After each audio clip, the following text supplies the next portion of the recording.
There's something that Double Dash has that causes a rift in the Mario Kart community. You bring that game up and you usually get polarizing views. People either don't like it or they love it. Very little room is left for compromise, but why? Welcome to my video celebrating the 20th anniversary of Mario Kart Double Dash. Still my favorite of the series, and I am ready to die on this hill. Let's take a look at the history, my initial thoughts of the game from back then, and just some more up-to-date feedback after I revisit the game, which has laid dormant among my other Gamecube games for so many years. Let's get some facts out of the way. Mario Kart Double Dash was released in November 17th, 2003. In Japan, they got it 10 days before we did. Lucky bastards. It was the fourth entry in the series following the Super NES, N64, and the Game Boy Advance titles. Double Dash introduced a few new ideas to the franchise, some of which are still used to this day. It was the first title to fully incorporate 3D polygon models and racetracks across the board, since the N64 only had 3D tracks but sprite-based characters in their karts. The roster jumped to 18 characters in total, with only a few being available at the start of the game, and the remaining few locked until certain racing accomplishments are met. This is also the first game where Toadette is introduced, forever answering the question that lingered in all our minds. So what the hell are you? A man or a woman? The hidden racers are King Boo, Petey Piranha, Toad, and Toadette. It is the only game where Toad is a locked character. Now, why would babies be racing karts? I have no idea, but you know what? That's a stupid question considering my favorite characters are Koopa and Paratroopa, one of which has wings on its back, so moving on. Initial demos of the game showed Donkey Kong Jr. being an available character, but I'm pretty sure they replaced him with Diddy Kong since Donkey Kong Jr. is actually Donkey Kong, and they probably realized this as development of the game was underway. Come on Nintendo, this is your own characters, you don't know their history? Come on. The developing staff wanted to make the game simple and fun for all gamers, even newcomers to the series. Because of this, certain tactical driving features like avoiding a banana peel were totally removed to even the odds across all racers. Due to this, the slight hop or jump that your kart could do in Mario Kart 64 is not found here. The game has a total of 16 racing tracks and 6 battle arenas, 32 total racing tracks if you count the mirror mode tracks, and 4 different game modes: Grand Prix, Versus, Battle, and Time Trials. It is one of the few GameCube games where you will be able to use the LAN adapter, which allowed for up to 16 players to race one another via the LAN mode that you see here. I can only imagine the pain and the headaches of setting up something like this back in the day. Good luck of trying to also use multiple wavebirds in the same room. There are 3 weight classes here: light, medium, and heavy. Depending on what combination of drivers you choose will determine what card is available to use. This right here is the major calling card of the title. The ability to use 2 racers on one card, something that is unique to the title in the entire series. You can use any combination of characters you can think of, giving you a total of 190 different character combinations. Add the different cards into the mix and you have a staggering lots of different combinations according to this guide right here. Whoa, wow, does anybody remember actual physical strategy guides? There are a total of 21 cards available to choose from, but only 8 of them are available at the start. The rest of them can be unlocked by winning different cups at different speeds. Each card has its own attribute shown at the bottom here, and there's even a few invisible metrics that will affect your card overall, like off-terrain speed and boost times as well. The golden card is the only one not affected by weight class or character combinations. You know, I started reading up on all these metrics, stats, and formulas, and eventually I decided that it was better off just concentrating on gameplay. I can't wrap my head around this stuff. It's too much. There are a few new power-ups here, mainly available only to character combinations, such as the fireballs, the giant spike shell, chomp chomp, triple shells, the heart, the giant banana, which can turn into multiple smaller banana peels, golden mushroom, which gives unlimited boost for a short time, and finally, Bob-omb.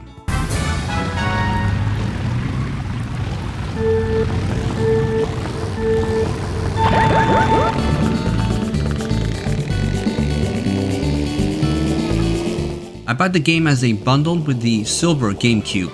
Best Buy at the time had some kind of a promotion that if you bought a Gamecube, you got Rogue Squadron for free. After having a polite conversation with the store manager, who did not want to give me the free Rogue Squadron with my purchase of a Gamecube, I argued that the promo does not specify if bundles are excluded from it. So that day I got a Gamecube with 2 games and 2 controllers for the price of a single console. Not bad. I was never a real Mario Kart fan up to that point. I did play lots of it with my friends on the N64, but it was mostly fun only because of the friendly atmosphere and witty banter between my friends and I as we played it. The game that you see right here is the exact same one that came bundled in that package. All footage that you're gonna see was captured off my still functional Wii, using the same controller from that bundle pack. That thing still works great, believe it or not. The same can be said of the memory card data. I lost all original data, which included all locked racers, karts, and tracks. Tip to all out there, if you have a memory card full of data from a Gamecube, you can use that data safely on a Wii. If you save that data to that card on the Wii, then you try to use it on a Gamecube, it will corrupt it. You have been warned. I lost tons of data and accomplishments across many Gamecube games. That one still hurts to this day. The game quickly became one of my favorite games on the Gamecube. I loved the music, the stages, and the ability to get acclimated to the game's controls and gameplay fairly quickly. This was like F-Zero GX but for kids, yet it is still tons of fun and very competitive. My favorite characters here are the Troopas and Toad and Toadette, both using the Bullet Bill looking car. It's got pretty good solid stats, but it's prone to being pushed around by the other 2 weight classes unfortunately. Sadly, this would be the only time Paratroopa would make an appearance on any Mario Kart title other than Double Dash. I was really hoping they would bring him back in Mario Kart 8 Deluxe, but I guess I will make do with Koopa Troopa for the time being.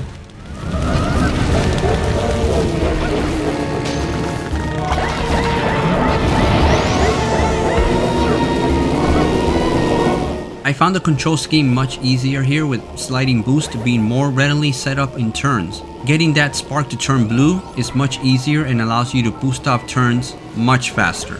This is a skill that you must master in every Mario Kart game, and here, it becomes an easily accessible skill, at least for me. I found the tracks here to be fun. Courses like DK Mountain and Wario Stadium are tons of fun to play, with huge jump gaps and twisting turns everywhere.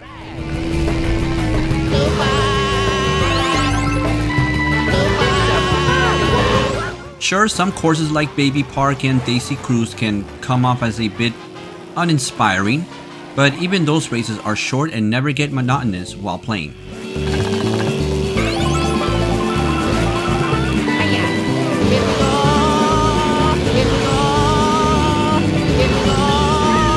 But then you got Dino Park, Waluigi Stadium, which truly feels like a kart racing course, and Bowser's Castle as some of the more impressive tracks in the game. Only one I have a problem with is Rainbow Road, in the part where you are sucked up a tube to a higher point in the track. This part feels like it breaks the whole racing mechanic and messes with any sort of rhythm you were slowly building up to that point.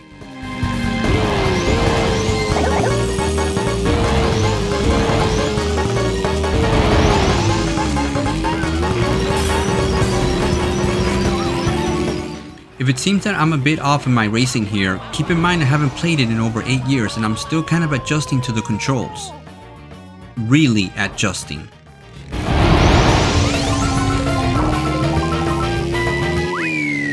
Oh well, next time. Oh, mamma mia!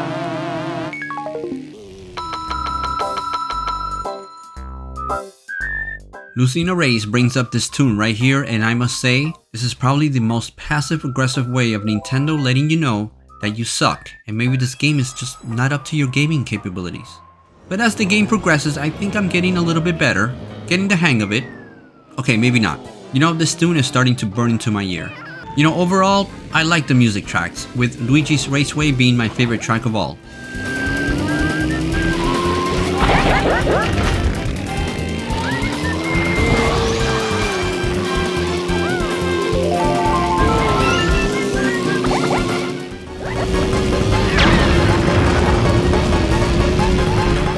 I've never liked the desert stages for some reason.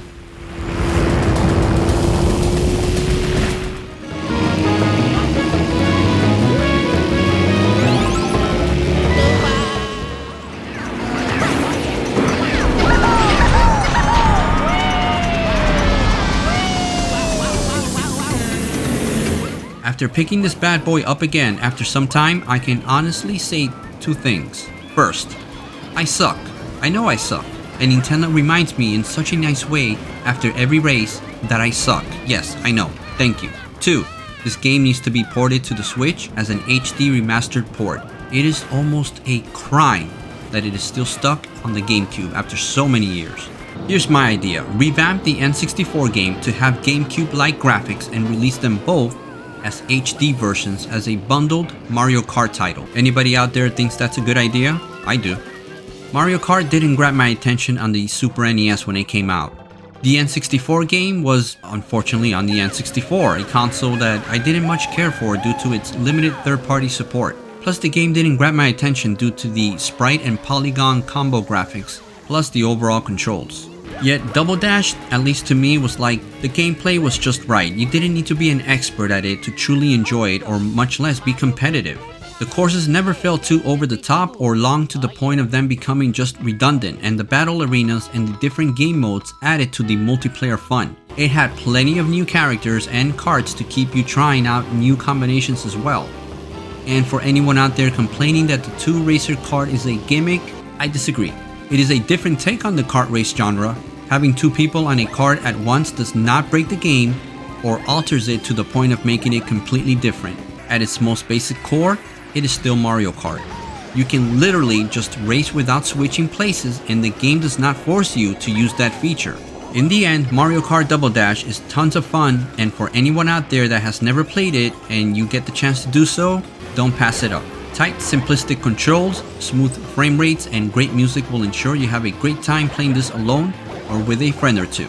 You know, I still can't believe this game is 20 years old. Wow, how time flies. Until next video, keep watching, keep gaming, and as always, take care of yourselves.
Shut up, game.